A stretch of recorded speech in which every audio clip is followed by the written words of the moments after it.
Why do you always do that? Hey guys, what's up? This is Casey. This is Coach Tom. This is Shot Science Overtime number 101, 101. We had our 100th last week.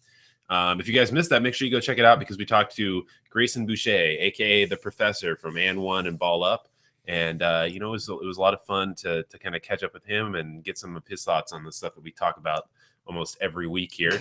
So go check out number 100. It should be on our YouTube page. If you guys are watching this, you're either a super early bird or you are watching this on the recording. Just remember, this is our live show, so they're a little bit longer. If you want to go check out our other regular videos, they're also available on our YouTube page. So check those out. We've had a few recently with Rachel Demita and Alan Stein. And so go check those out. So what we normally do is we start these shows off with a topic that we'd like to talk about. Usually we pick something, well, actually, every time we pick something that we think is going to help you guys in terms of taking you to the next level with your basketball career or developing your game or your skills or whatever it should be.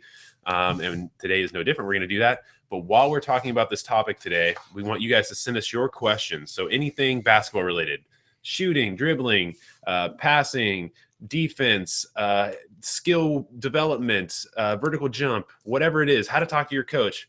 We will tackle all those questions if you want to send them to us. At Shot Science on Twitter is the best place. You can also catch us on Facebook, Google+, in the Q&A app here on this live stream, or on the YouTube stream in the comments. So try to hit us up there, and we are going to jump into our topic for today, which is basketball or academics. What's more important? We have some kind of various opinions on it, so we're just going to jump right into that, right? Yep. Sounds good. What do you think? Well, there's no question about the fact that, when you're an athlete of any type, whether it's basketball, football, or whatever, and you want to go on and play at the next level, you really need to focus on your academics. And because those academic programs are going to serve you the rest of your life.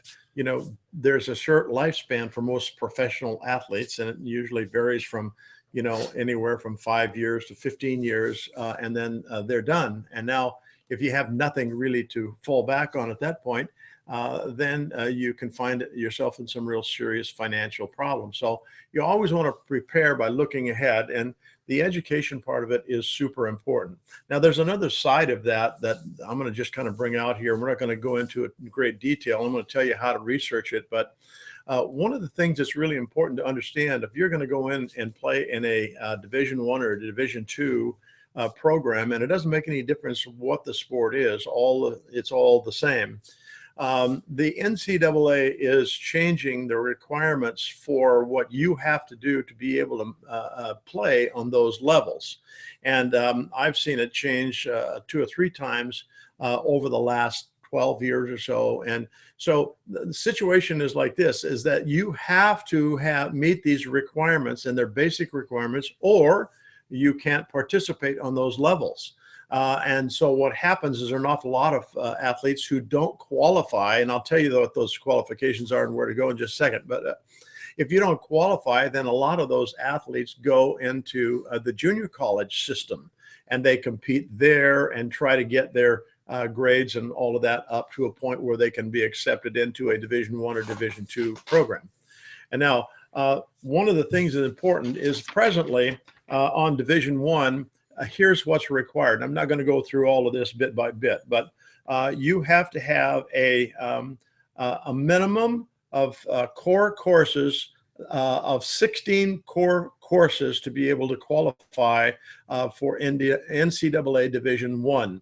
And you have to successfully be able to have a grade point, which I think is a 2-point. I'd have to look this up, but I'm not going to worry about the grade point because that's something you can look up. But you have to have that before you can go in and be considered for any kind of a grant and aid or a scholarship. Okay, and so it's important for you to be able to do that. Now, Division II has similar requirements. Theirs is a little bit different in some cases, but theirs are 16 core courses. So a main question here is, what is a core course?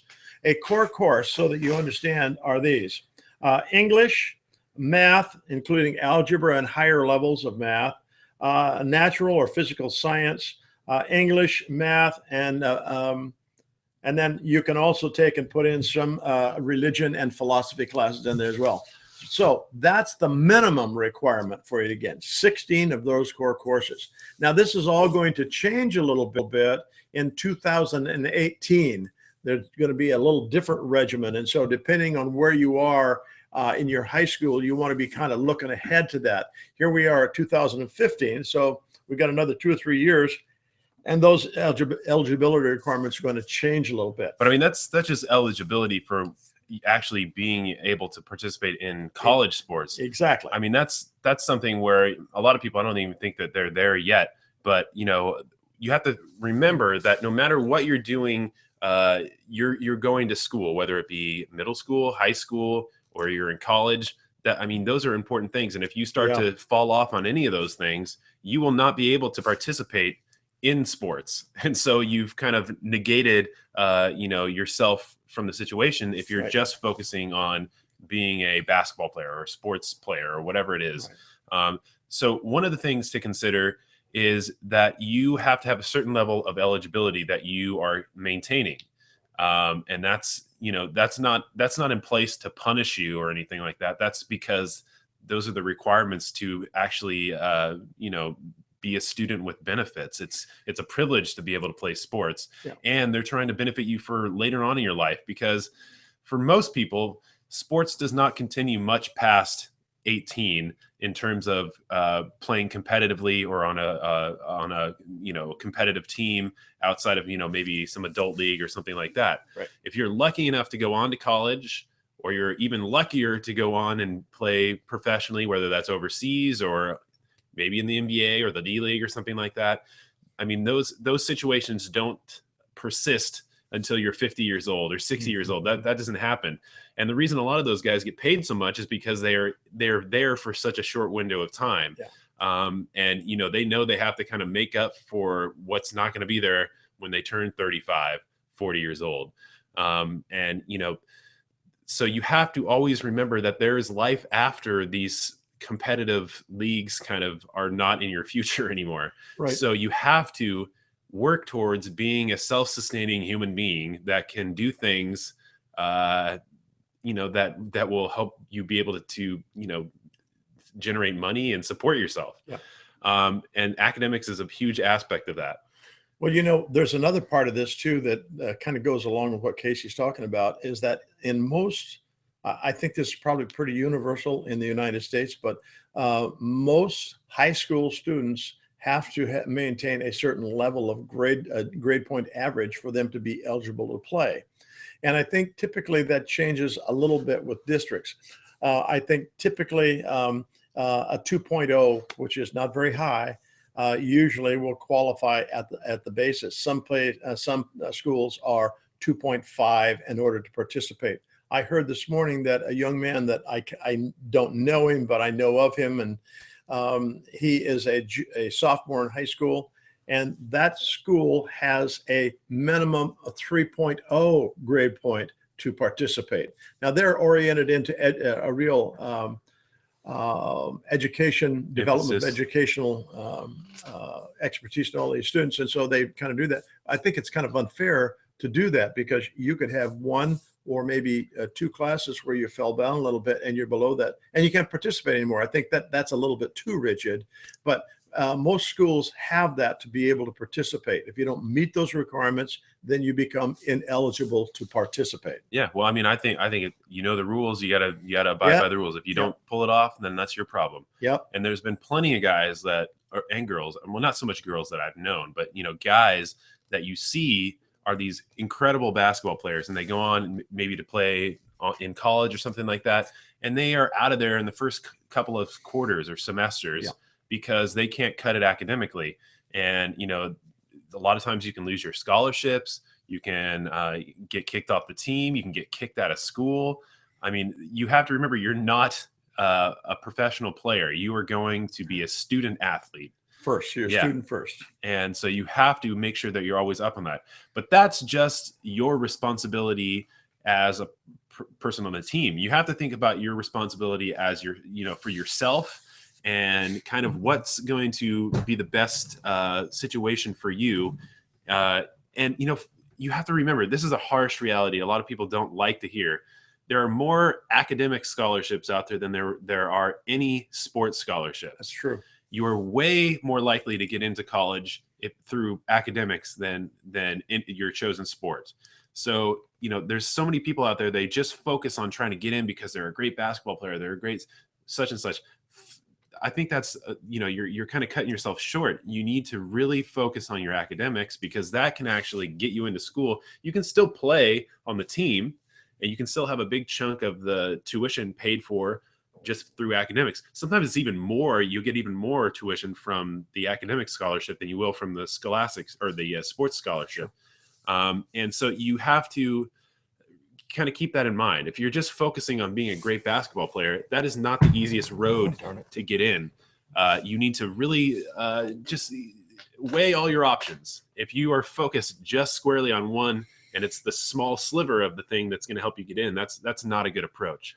Well, one of the things too that different levels of basketball or college athletics treat things differently. Division III is considered to be a no athletic scholarship level of the NCAA, and that means they can't offer those scholarships specifically for your ability to be an athlete. And so what those schools do in order to be able to have players come and play on their teams and clubs and whatnot is they usually take a student that is a much higher at a much higher educational level. They've done a lot of really good work in high school, and so they come there and they get grants and loans and things like that that help to offset their education as well. And the thing too is that even on Division I teams, there's only a handful of scholarships that are offered. And you have to be the guy or the girl to get those. And the rest of the team is filled out with guys that are going just for, scholastically they're there, or they're there because of an academic scholarship or partial scholarships and stuff like that. So, the thing about, just focusing on just being the greatest basketball player and trying to get in through that road, that can be real tough. But again, you have to think about it in different ways. You have to think about how you can fit inside the guidelines of all of this stuff. And, there's a big emphasis on academic, could be a better emphasis on the academics, but there's still an academic cutoff for you to participate in this stuff.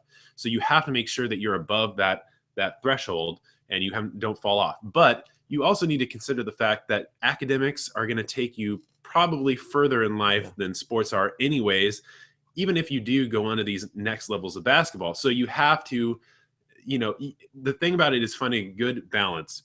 It's fine to love basketball and have a passion for basketball or whatever sport it is, but you can't just shove all this other stuff out and just focus on that, because number one, it's going to be a real tough road. Number two, you have to be the most exceptional of the exceptional. And number three, you got to be real lucky, because even those the exceptional people don't always get to the top because, of whatever reason pops up. So for us, we think that you should really focus on your academics.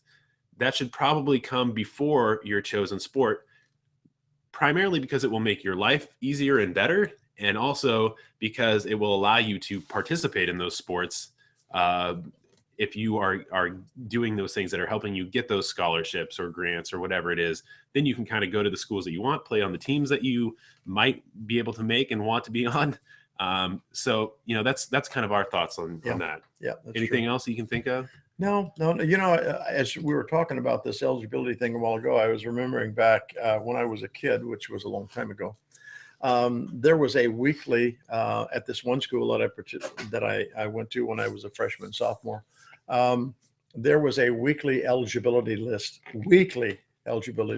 and you can imagine coaches probably were living in total fear that they were going to lose 2 or 3 of their better players, and so they were constantly staying on top of their players to make sure that they got decent grades.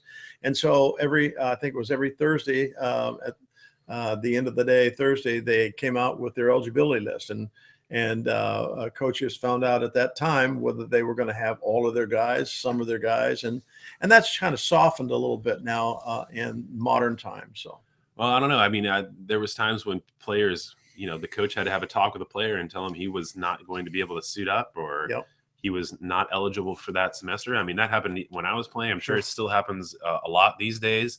And that's on you. If you don't make the cut, then you are out.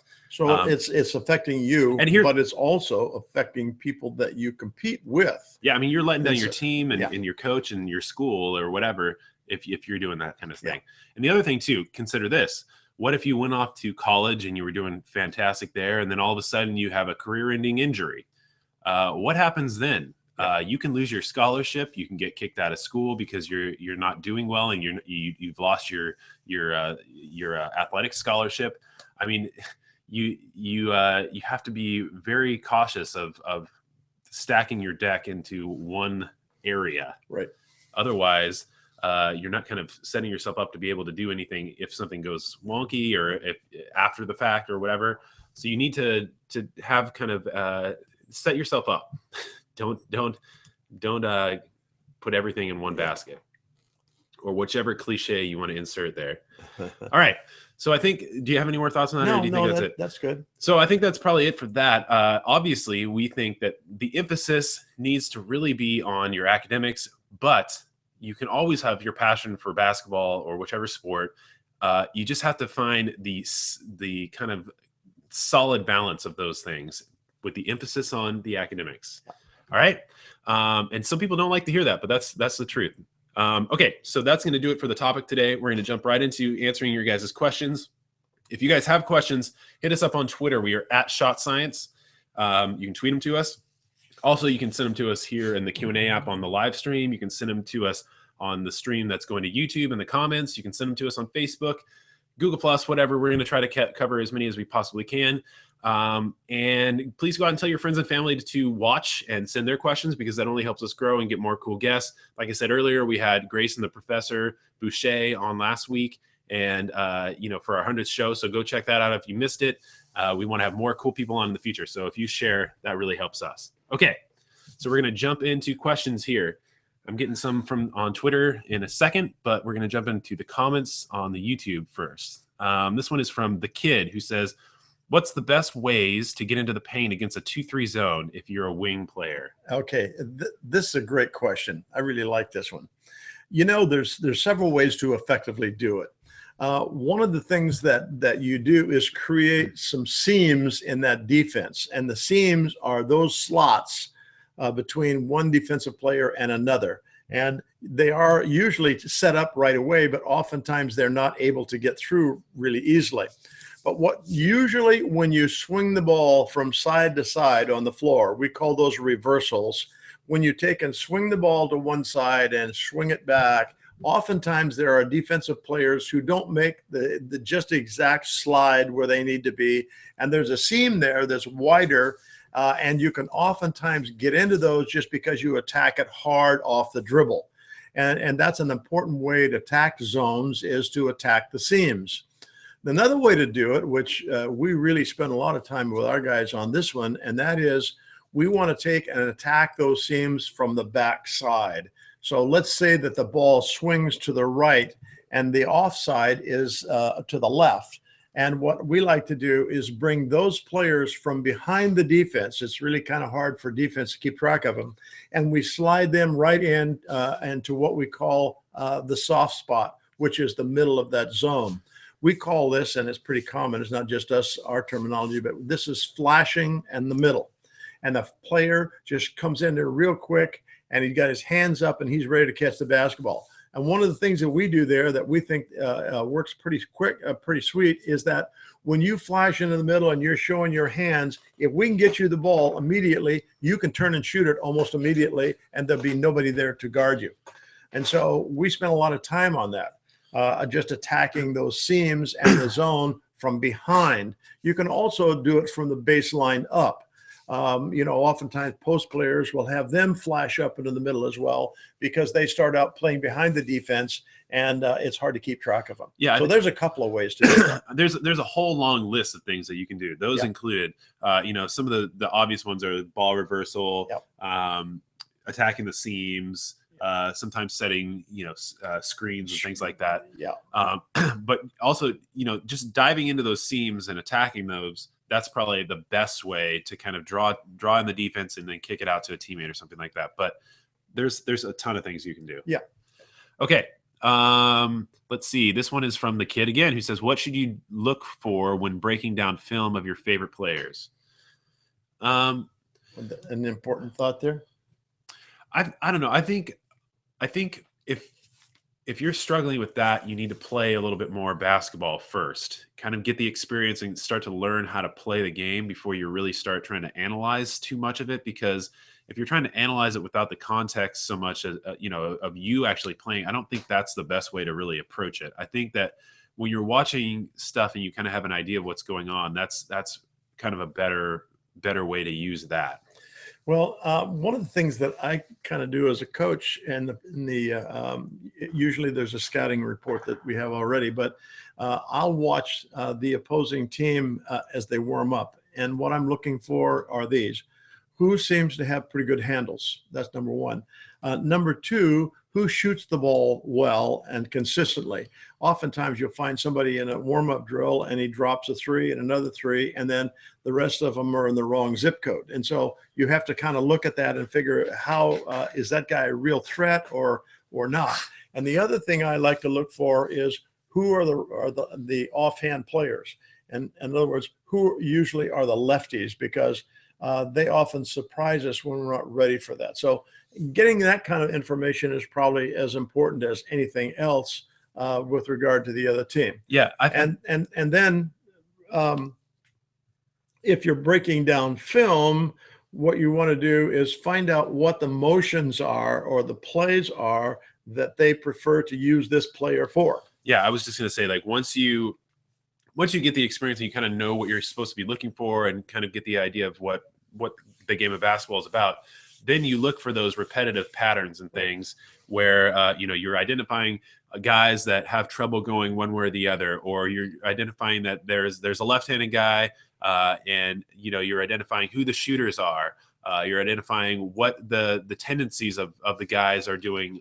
Does this guy drive every single time? Does he drive to the right every single time? Does he shoot every single time? Does he pass every single time? What are his favorite spots? Yeah. What are the defensive looks that they do? How do they approach you on defense? What kind of screens are they setting? Should we switch or should we, hedge? I mean, there's a ton of things to do. And then obviously you look at them overall and look at kind of their offensive sets and their motions and things like that.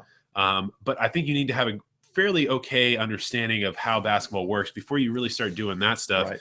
I mean, you don't want to have like your second time out on the floor and you've been breaking down tape and stuff like that. Like, I don't think that's a good way to approach it. I think that if you are a basketball player, you kind of need a little bit of context to know what's going on. Yeah. Okay. This one is from, actually, let's go to Twitter. This one's from Nathan Thomas, who is at NateT_AF, who's here all the time. He says, what should I do in my workout after not working out for a week or so? Should I focus on one thing or try to work on everything? I suppose that is a basketball workout he's talking about. Yeah. The thing that I would do is I wouldn't focus on just one thing. I would take a half a dozen things and spend maybe 5 or 10 minutes on each one of them. Then you kind of build yourself back together again. We get a little ratty after we haven't played for a few days. And then if we take and we kind of bring all the elements together, and then it starts to kind of feel good again. So that's how I would approach it. Just maybe do 5 or 6 different things. Yeah. I mean, I think that if you've been off for a week or whatever, just jump into what your routine is. It might be a little bit sketchy at the beginning, but you have to start somewhere. And I think that that's really it. Well, a lot of people think that if they lay off for a week, that their game is gone. It's not gone at all. All it is that you need to feel more comfortable with it. And it feels really uncomfortable when you go back to it. But in a matter of 10 or 15 minutes, you'd be surprised how you get right back into the flow again. Yeah. I mean, and that's the thing too. We have a video on consistency, but if you want to perform consistently, you have to practice consistently. And if you're laying off for weeks at a time, I mean, that can be a real problem to be consistent, but everybody's life is going to have a week where they can't work on any basketball. Yeah. That just happens no matter who you are. Kobe Bryant, I'm sure he has a few days where he cannot get into the gym and do basketball stuff because of family or illness or injury or whatever it is. everybody's gonna have that time. So you just have to jump back into it. Stop worrying so much about, oh man, I've laid off for so long and my shot is just garbage and blah blah blah. Get back into it and work on it, and it just comes back right away. Yeah, but if you're focusing on the fact that it's crap now, I mean, it's going to take you longer, but that muscle memory is there. So just get to work. Okay, this one is from Abdul Ka in the comments, who says, "Hello, I appreciate the show and ask how to gain a stronger left hand for handling the ball and shooting." Okay, the simple answer here is use it. Right? Yeah, it is. We have videos on how to develop your weak hand, and in general, it just is, you have to use that hand, and it's probably going to take more effort than it took to get your strong hand developed, but you just have to do essentially the same things with that hand. And we have a whole video on it, how to develop your weak hand, and then we have a bunch of drills that you can do. But you just have to get more repetitions, really focus and get that diligent effort into it, and it'll start to come around. When it comes to shooting, though, we don't like the idea of shooting anything outside of 5 feet really with your opposite hand, because it's not really going to it's going to reach a point of diminishing returns. So anything inside that, layups, little putbacks or hook shot things within about 5 feet, it's great to be ambidextrous. But if you step out beyond that, kind of getting into the mid-range and deeper, you don't need to develop your offhand for shooting. What happens then is that you actually kind of are reaching a trade-off point where you're going to be an okay shooter with your strong hand and an okay shooter with your offhand. Maybe that's best case scenario. But if you focus on just having a great shot with your strong hand, then you're going to be a great shooter with that hand. Work on developing your ability to create space and get open shots, and then you'll never have to worry about having to shoot with your offhand. And if you're taking shots where it's a decision between shooting with your strong hand or your weak hand, then you're not creating a good opportunity to score. No. Like, that just is not good. If this is shut down and this is the option, that means that there's somebody all up on you, and it's not going to be a good shot. Yeah. Right. One of the things that Grayson mentioned last week, he talked about reaching a point in his development as a player where he realized his left hand wasn't very strong.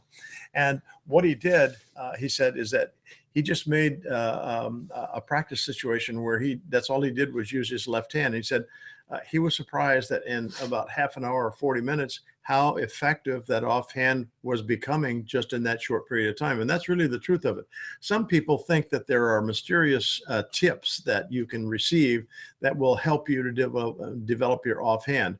Well, they're not mysterious. They're the same thing that you do with your right hand. The only reason the left hand or offhand doesn't get developed is because you just rely so much on your dominant hand.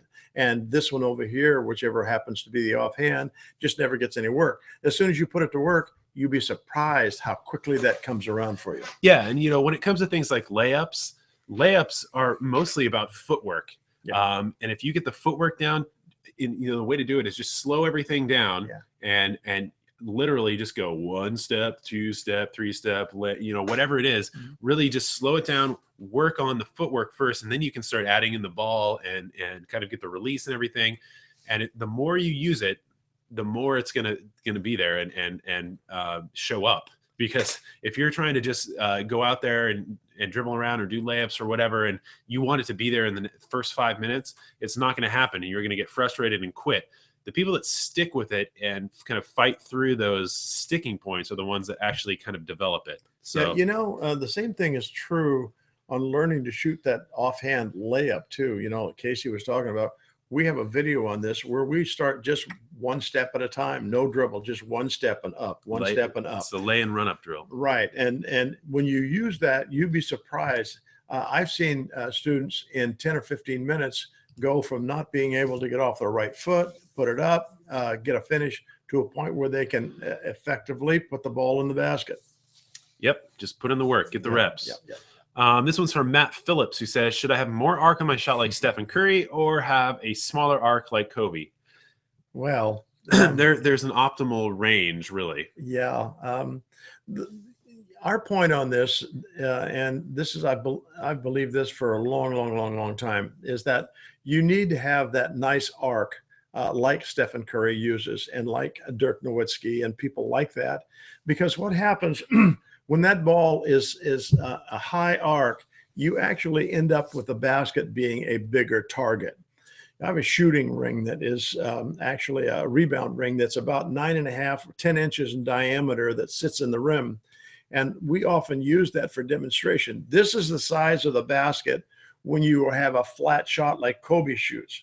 No, so why can Kobe be so effective? Well, he's done it probably 50,000 times a year. And so he's developed the ability to do that. Same thing with the other guys. They just get used to using that higher arc, and that gives them a better target, a bigger target. And so we just feel like that's the best way to go. Yeah, I would use a nice arc like Curry or Nowitzki, and I would not use the flatter arc like Kobe. The thing about it is that a lot of people look at these pro guys and think, I'm going to just emulate what they do, and it's going to be, just as great as what they're doing. The fact of the matter is that those guys have put in so much work, and they might not have the best mechanics or have even the best approach, but the fact that they put in so much time supersedes that. That's why people like, Reggie Miller or, who are some guys that have funky shots? Sean Marion, guys like that they're just like kind of completely off the wall shots. That's why they're able to overcome the issues with their mechanics, is because they put so much effort into getting the repetitions and knowing what the feel is like, and they're able to repeat what they've been successful with. Had they started off with, better foundational mechanics, would they be better? Maybe, maybe not. But for you, it's obvious that if you're trying to build your mechanics, you want to have the best start to go with. So you want to have everything that's going to kind of put you to reach your potential fastest, or with the least amount of effort. And so getting good foundational elements is the way to go. When we're talking about people like Stephen Curry or Kobe, Stephen Curry probably has the better mechanics out of the two of those guys in terms of just the foundational elements. He's got the good kind of efficient shot where there's no sticking points. Footwork. He has great footwork. He's reaching he's releasing the ball as he's reaching the height of his jump. And his arc is nice and kind of optimized for having the best look at the basket. Like we were saying, is that if you're picturing the ball has eyeballs. It sees what's going on with the rim. The more flat the ball is, or the arc is, that's about how much the rim sees. As the ball travels and it has a higher arc, the rim opens up and it becomes a bigger target. So you want to give it the best target. And if it's a small target like that, where it's kind of oval shaped, it's going to have a harder time going in. But if it's more circular shaped with the higher arc, it's going to go in a lot easier. Have a little bit more arc like Stephen Curry. But also there's a point where having too much arc becomes a problem, because then the ball is traveling so much further than your accuracy is going to allow for it to be optimized for it to pass through the rim. Yeah, when you get beyond about 50, 55 degrees of attack, that's the angle that it's going at the basket, then your efficiency starts to fall off a little bit. Okay, this one is from Ivan Vukoja, who says, "Hi, Coach. How do I get better control on the ball? When I drill, I always look at the ball, or when I drill, they always take the ball. My coach says that the ball is okay, so you're looking for me. So you're trying to get better handles or better control of the ball. That just comes from practice and tons of repetitions and working on a ton of different ball handling drills and putting together maybe 2 to 3 dribble attacks that you are just have down, and then counters to those dribble attacks. So a dribble attack might be the crossover dribble, right, and the counter might be the in and out. And so you can have those as one grouping, and then you want to come up with a few that you're really proficient at. That will allow you to sell the move and have a backup in case that doesn't really work. And then you'll be able to get by guys. But it really just comes down to getting a ton of repetitions, getting comfortable with handling the basketball, and just knowing kind of without looking at the ball that it's going to come right back to your hand because you've put in the work to do that. Right. Just 2 or 3 elements that would probably help you a lot. When you're dribbling, keep the ball outside your small toe on your dribble foot. Secondly, is pound the basketball when you dribble it. Oftentimes, what players do is we call it petting the dog. They just are very light with their touch, and it's really easy for somebody to step in and deflect the ball and take it away from you. But if you pound it, it comes back to your hand quicker. And the other thing is that pounded basketball tends to stick in your hand a little better for the next dribble. All right, here's one from Nate Thompson again, who says, what would you say Kyrie Irving does to finish so well, and what makes him good at driving and finishing under any circumstances? Is there anything I can put in my workout to improve on this? I think I think Kyrie Irving focuses very intently on the finish. He knows that contact is coming. He welcomes it because he knows that it's going to draw fouls or whatever, but he focuses on the finish. Even if a guy is going to bump him or slam him, he's going to be ready to focus in on the target box on the backboard and finish off the backboard. And you know, the way that you work through those kind of that kind of mentality and get the drills and kind of get the feel of that, I mean, you just have to go and get some game experience, game time, game speed, game intensity experience. Maybe you practice it by having some guy kind of give you a body when you go up and put a layup in. But you just have to kind of create those scenarios in your workouts and in your practice, and then get the experience in actual games to really have that down like he does. Well, you also have to keep in mind that Kyrie Irving and Paul and all those guys are really athletic guys. And they have the ability to change direction, take contact, and still be able to effectively score. And that's a talent or a given characteristic. It's not a talent that you acquire. You can get better, but some of those guys are just so athletic in what they do with their body that makes it possible for them to do those things. Yeah, but I think that focusing on the finish is really the key to all that. Absolutely. Obviously, most run-of-the-mill people are not going to be able to do the athletic things those guys do, but normal people can still focus on the finish and make shots with contact. Totally agree on focus on the finish. And totally. And you know, the thing about it too is that most people miss those things because they just get so worked up with the fact that some guy is going to bump them or bounce them or whatever. But the thing about it is that you should want that guy to do that, because what happens is he gets penalized and you get all the benefit from it. Maybe he blasts you so hard you miss the basket or whatever, but you get to go to the line. He gets a foul. It puts his team in the penalty or whatever. So you need to focus on the fact that you are getting all the benefit out of that contact, and he's getting penalized for it. If you focus on the finish and just know, okay, this guy's going to hit me, whatever, bring it on. It's going to only benefit me. And you focus on putting the ball in the basket first, then you are going to be in good shape. And working on those things is kind of what we talked about just a second ago. Well, an important thing to understand is, what does that mean, focus on the finish? What does that really mean? Well, it means this. It means that your eyes really go to that point on the backboard, if you're going to use the backboard, that your eyes go there and then your hands go there. And if that happens, then the ball is going to go there. Oftentimes we find that we go in and we're not really focused on where we're going to put that basketball. We're just going to put it up and hope for the best. Well, in reality, you want to take and put it at a spot on the backboard where you know the result is going to be a made basket. Yeah. And, you know, focusing on the finish too, I think, means just also not worrying about all the other circumstances. Yeah, that's true. So, you know, I see so many guys that they just recoil when they see the guy coming in to do anything to contest their shot, and it's like, don't do that. Want that guy, get that guy up in the air and get your body into him, because that's going to only benefit you. All right, that was a long rant on that one, but let's see here.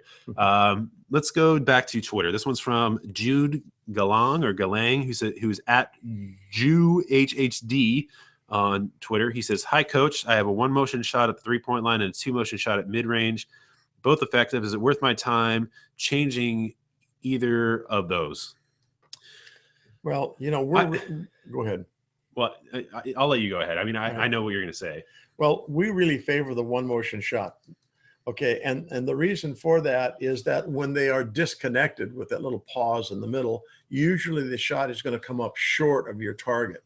Whereas if we get it all in one flowing motion, then we're usually going to have better power and better control over where the basketball is going to go. Right. Well, I have whether it's a 3-point shot or a mid-range shot, doesn't make any difference. Yeah, I mean, I have a couple of thoughts on this too, and I totally agree with that.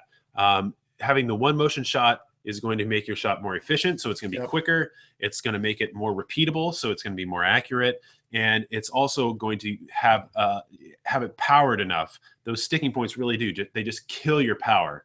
And the other thing is that I think it's important to have the same shooting mechanics everywhere on the floor. You don't want to have different shots for different spots. Right. I think that's one of those things where you get a ton of repetitions and then you have to go in and you got to get more repetitions doing something different. I don't think that the payoff is there so much. The only problem here is that you're saying that you're effective with both. I mean, does effective mean that you're kind of sufficient, or is this like you're just knockout on both? I think if you're doing super great with both, I mean, then it's kind of a hard argument to say to change it. Well, yeah, that we go back to that old saying, if it ain't broke, don't fix it, you know? Yeah, but I mean, if you think that there's room for improvement or you want to improve, I think that it would be better to have a one motion. It's stupid to call it a one motion or a two motion. Some people have such herky jerky things. It could be a 3-motion shot. Yeah. But the fact of the matter is that you want to have a smooth shot where no power is lost and it's just efficient. The ones where guys jump up in the air and then they hold it for a while and then they release. I mean, that's not really the best approach, I don't think. Yeah. Right? Yep. Agreed.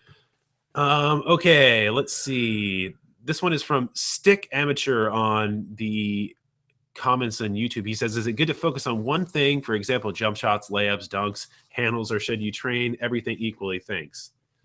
You know, you should have a balance of what you work on. You don't have to work on them all every day. Yeah, I was going to say it's good to have a comprehensive approach. Yeah, comprehensive approach where you touch on everything, but maybe you have a deal like this, that Monday, Wednesday, Friday, I'm going to take and focus on this, this, and this.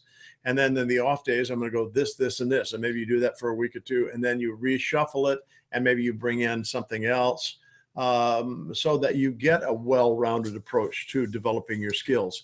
I mean, just think how ridiculous it would be. Here's a guy who can really shoot it, and he's got really good handles, but he can't shoot. He can't shoot under pressure because he never works on his shot at game speed. Those are all things that kind of make us better. Is just and forget about dunks.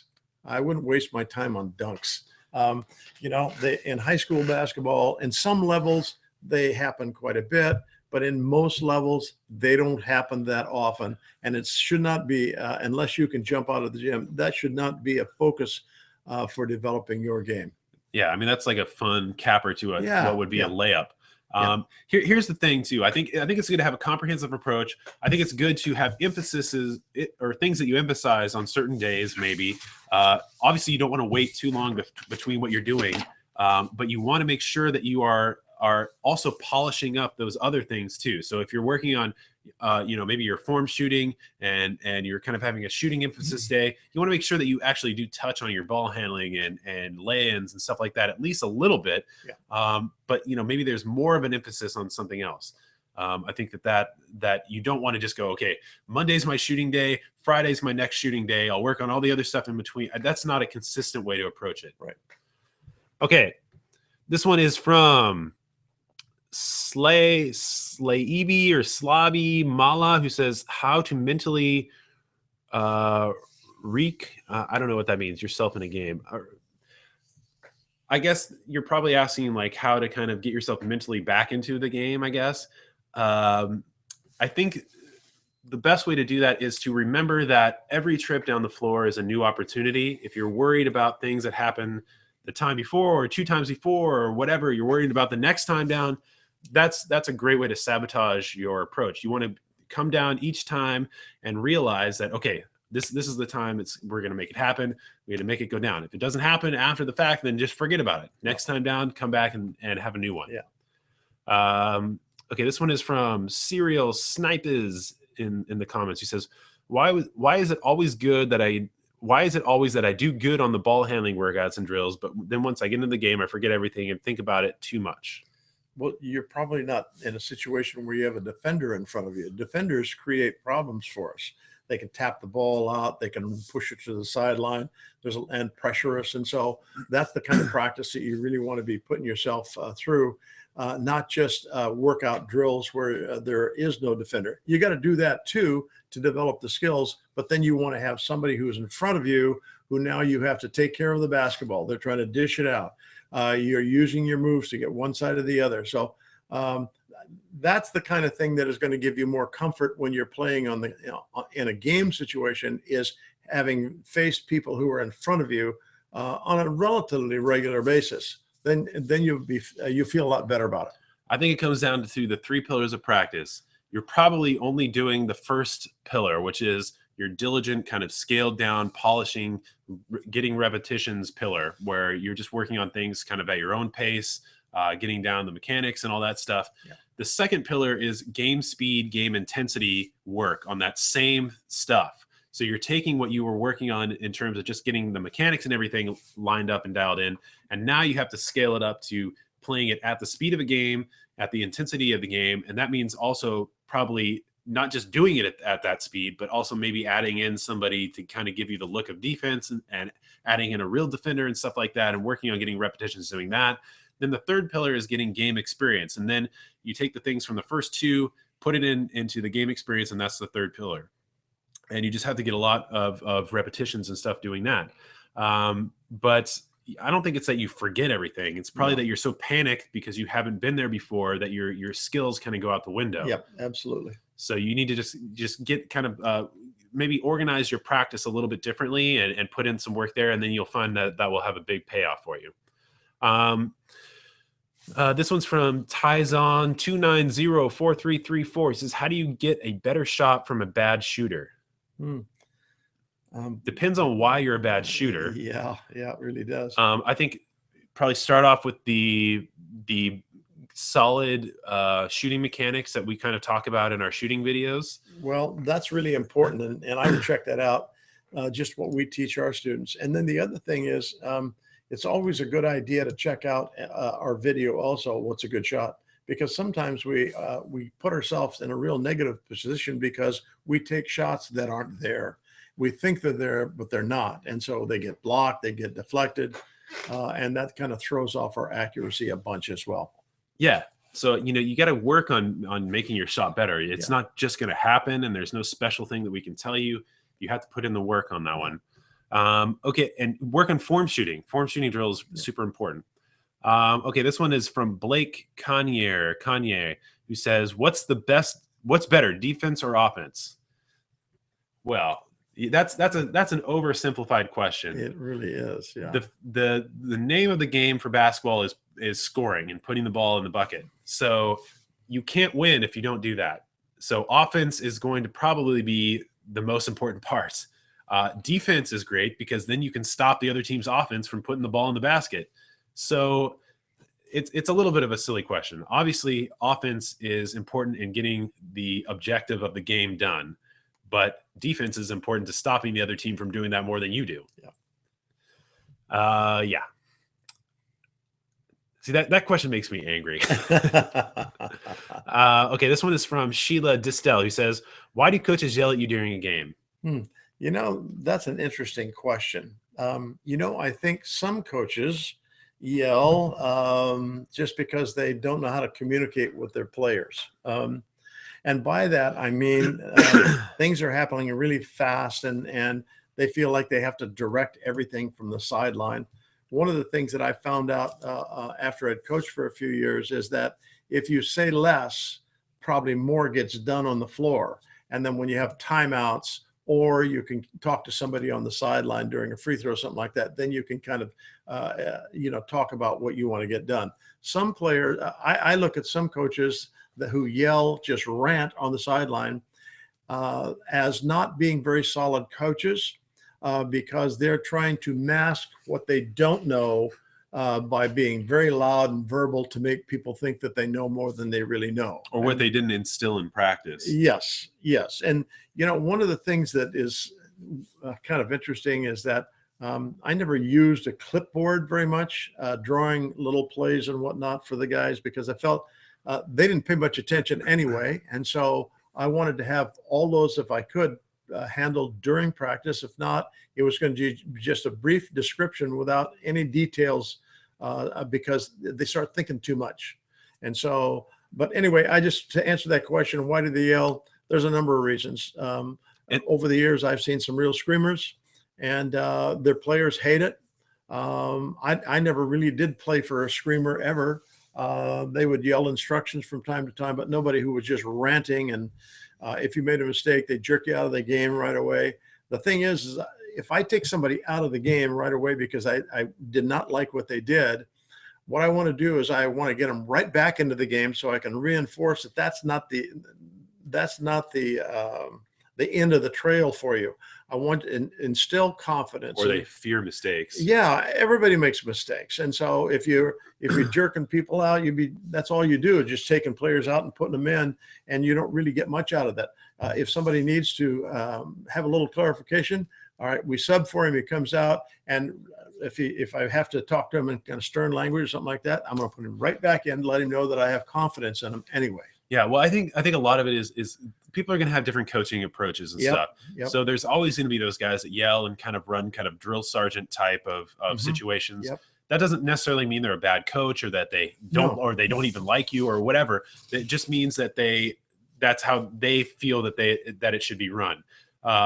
Is it effective? I mean, probably for certain people, but I think other circumstances make that true. But people do fear not living up to your expectations when you do that. Yeah. And so, maybe that pays off, but I think in some situations it doesn't. If you watch people like, or coaches like Greg Popovich or Steve Kerr now, or kind of guys that are a little bit more not laid back, but it's kind of like, that they've put in a lot, or Phil Jackson, people that have put in a ton of effort in practice and have instilled in their players exactly what they want. The expectations are known, and they don't have to be jumping up and ranting and slamming their feet on the floor or stamping their feet on the floor and all that stuff. Players know when they're not, pulling it off and doing what they should be doing. So, we kind of like that approach more, where everything is kind of taken care of in practice.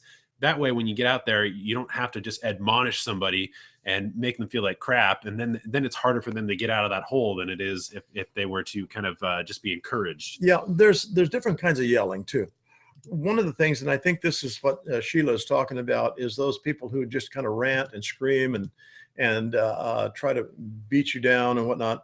I often find myself yelling, but I'm usually yelling something that I want them to do. For example, I know something that we're big on defense, and so I'm always throwing this out. Get into them. Yeah, it's encouragement. Meaning we want to get up and play them tighter. And that's a little different kind of yelling. Yelling or ranting is kind of a negative kind of approach. Encouragement is more of just that. It's encouragement to do this or to do that. Okay, lightning round. We have not very much time, so we're going to try to get through as much of these as we can. Short answers to your questions. I will try. Okay, this is from Random Chocolate Show, who says, how do I increase my vertical? Go check out our vertical jump videos on YouTube. We have several of them. I think if you just type in vertical jump training, ours should be one of the first few on there. We have that, and then the vertical jump handbook that you can buy. That's like 3 months worth of training that we tell you exactly what to do. Right. Okay. This one is from NET Mediocre, who says, my hand is not big enough to grab the ball with one hand, so when doing the spin move, I often carry a bit and end up pushing it towards my arm with my hand. Any tips on how to avoid this? Please don't say do other moves because I like this one. That's super easy. Okay. Go to our video and check out the spin move. Spin dribble attack. Yeah, and what you'll find is the size of your hand doesn't make any difference whatsoever. And it probably how you're executing it is not very efficient if that is the case. So what you want to do is check that out. That'll help you a whole bunch. Yeah, a lot of the key is getting your hand over the top and pulling the ball. Exactly. Too many people try to get their hand under it and or try to palm it across. It's no palming involved. It's really just pulling the ball over to where it should be. But go watch that video. Check it out. That'll fix it for you. Okay, lightning round. Here we go. The Kimdy says, I just came off from a sprained ankle injury after 3 weeks. My jumping is shocking, and I don't feel like it will change throughout time. What would be good for me to do at this moment? If you're having problems with something like that, go see your doctor, especially if it's painful or something like that. And we can't really tell you any more than that. I mean, that's really sounds like something for your doctor. Yeah. But also, after you go see your doctor, check out Alan Stein's videos on the Stronger Team channel, and he'll tell you how to kind of strengthen those things up. Yeah, that's great video. Well, videos. He's a series on those guys. Yeah. Ali B says, how do I use my height to my advantage? 5'10", 16 years old. Also, how do I get my head straight in a frantic game? Okay, how do I use my height to my advantage? You just got to play. I don't know. I mean, that's people worry too much about height. Yeah. If you're 5'10" and 16 years old, you're probably going to be fairly quick, and you want to utilize to your advantage. I would say that if you're 6'6" and 16 years old, that you're going to use your height to your advantage there too, so that you can intimidate people and make it really difficult for them to get shots off, rebound really well. If you're 5'10", you probably, like I said, you're going to be quick, and you want to be able to use that, get to the basket, making penetrations, kick the ball to the outside. Don't worry about the height. Yeah, the fact of the matter is that you shouldn't let your height dictate necessarily what you do. No. You should just not let it make you feel like you're disadvantaged. Yeah. There's always advantages to whatever height you are.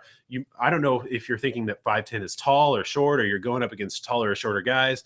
You should just learn to be a player. That maybe it's learning to sell moves and stuff like that, but nothing comes down to just height. Okay. Also, how do I get my head straight in a frantic game? Take a breath, relax, and make sure that you've worked on your game speed, game intensity play, right? Yeah. Probably the biggest thing you can do is just relax. Yeah. Relax. Ivan Vukoja says, hi coach, what exercise should I do to get my legs stronger to be better jumper? Go check out our vertical jump videos. Yep. Maxi Yankee 5 says, I have trouble getting backspin on the ball when I shoot. I believe it is because my assist hand is on the ball too long. How do I fix this? That might be the case, but that's probably not causing the ball to not spin sufficiently. What that usually happens here is, go ahead and show them here, Casey, is that, face them here, is oftentimes when we shoot the basketball, this thumb right here imparts rotation, sideways rotation on the ball. And, that's one of the reasons that we don't call it guide hand, because it doesn't guide the ball. It really kind of screws it up more often than not. And so if you take a watch shooters like Dirk Nowitzki and Steph Curry, this is what you're going to find. Here it is, and that hand pulls away, and you finish that up with a one-handed stroke. Yeah. And it doesn't make any difference how big your hands are either when it comes to doing that. Yeah, and also I think that a lot of it comes down to having that relaxed finger flop finish that just falls over the wrist. Yep. And if you watch our videos on shooting, you can see that. Go watch the super slow motion one. You can really see how it's a very gentle flop, and you finish with those last two shooting fingers. Right. Okay, we're going to take two more questions, and then we're out of here. This one is from,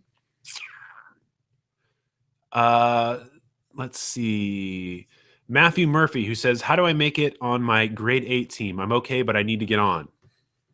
Got to put in the work. And if you go to our video on Make the Team, that probably will help you a bunch too. Yeah, that'll help you big time.